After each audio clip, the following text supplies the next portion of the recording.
बिस्मिल्लाहिर्रहमानिर्रहीम। अस्सलाम वालेकुम स्टूडेंट्स। बेटा लास्ट लेक्चर में हमने प्रोफेज़ को पढ़ा था माइटोसिस में। अब हमने बेटा मेटाफेज़ को पढ़ना है, सेकंड फेज़। अब बेटा मैंने आपको लास्ट लेक्चर में बताया था कि स्पिंडल फाइबर ग्रो होना स्टार्ट हुई है। जब स्पिंडल फाइबर एक सफिशिएंट लेंथ में चली जाती है तो कुछ स्पिंडल फाइबर्स जो हैं इनको बेटा हम बोलते हैं काइनेटोकोर फाइबर्स, और कुछ ये बेटा अटैच होती हैं काइनेटोकोर के साथ। अब दो काइनेटोकोर जो हैं, काइनेटोकोर फाइबर्स बेटा पोल्स पर जाकर अटैच होती हैं क्रोमोसोम के। यानी हमने पीछे पढ़ा था कि क्रोमोसोम जो है ये बेटा बेसिकली पेयर की फॉर्म में होता है। तो एक इस तरफ से और एक इस तरफ से आकर, यानी दोनों इसके क्रोमेटिड्स के साथ आकर अटैच होंगी, और ये बेटा बेसिकली कहलाता है मेटाफेज प्लेट।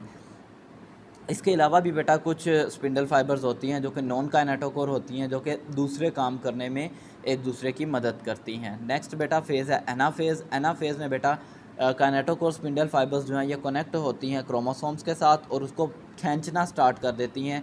मतलब ये इसको इस तरफ खींचना स्टार्ट करेगी और ये इसको इस तरफ खींचना स्टार्ट करेगी, और फिर एक टाइम आएगा बेटा जब ये सेपरेट होना स्टार्ट हो जाएंगे। अब ये जो पहले सिस्टर क्रोमेटिड्स थे, अब ये सिस्टर क्रोमोसोम्स बन चुके हैं, और ये बेटा एक दूसरे से अलग होकर अब दूसरे दो अलग अलग कोनों में जाना स्टार्ट कर देंगे।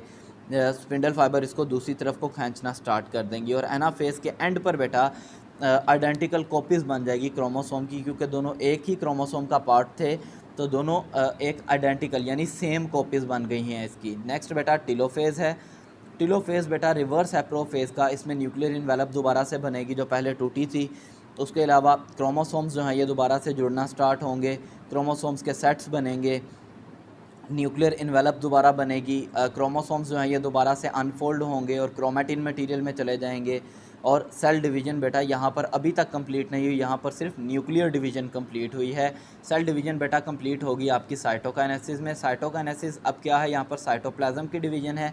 साइटोप्लाज्म की डिवीज़न बेटा अगर मैं आपको बताऊँ तो उसके लिए मैं बेटा आपको ये डायग्राम समझाना चाहूँगा कि ये दो तरह से होती है, एनिमल्स में अलग, प्लांट्स में अलग। यानी सेल के दरमियान में आप देख रहे हैं कि न्यूक्लियस डिवाइड हो चुके हैं, एनिमल्स में भी प्लांट्स में भी। अब सेल के दरमियान में बेटा एक ये अंदर को धंस जाते हैं जिसको हम बोलते हैं फ्यूरो। इसके दरमियान में फ्यूरो आता है, और ये बेटा ये पोर्शन कहलाता है फ्यूरो, और ये अंदर को धंसना स्टार्ट करता है, और आहिस्ता आहिस्ता से ये बेसिकली टूट कर दो सेल्स बन जाते हैं। लेकिन प्लांट्स में बेटा ये थोड़ा सा डिफरेंट प्रोसीजर है, क्योंकि ये बहुत ही ज़्यादा रफ़ मटेरियल है। तो इसमें बेटा क्या होता है कि इसमें एक दरमियान में प्लेट आती है जिसको हम या तो फ्रैगमोप्लास्ट बोलते हैं, और ये मटेरियल जो है ये बेटा आहिस्ता आहिस्ता से बढ़ना स्टार्ट करता है। ये प्लांट की प्लाज्मा मेम्ब्रेन के साथ कनेक्ट करता है, और यहाँ पर देखें प्लाज्मा मेम्ब्रेन के साथ कनेक्ट किया, फिर बेटा ये बढ़ना स्टार्ट करता है, रिप्रोड्यूस होता है, और आहिस्ता आहिस्ता प्लांट के सेल वॉल के साथ अटैच होकर प्लांट को डिवाइड करता है, और दो नए सेल बनते हैं जो कि डॉटर सेल्स कहलाते हैं। इस तरह से बेटा यहाँ पर साइटोकाइनेसिस हुआ और यहाँ पर भी साइटोकाइनेसिस हुआ, लेकिन इन दोनों में कुछ हद तक डिफरेंस है।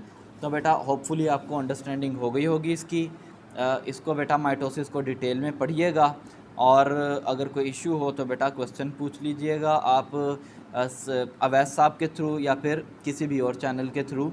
अगर कोई कन्फ्यूजन है तो उसको बेटा क्लियर कर लीजिएगा। Thank you.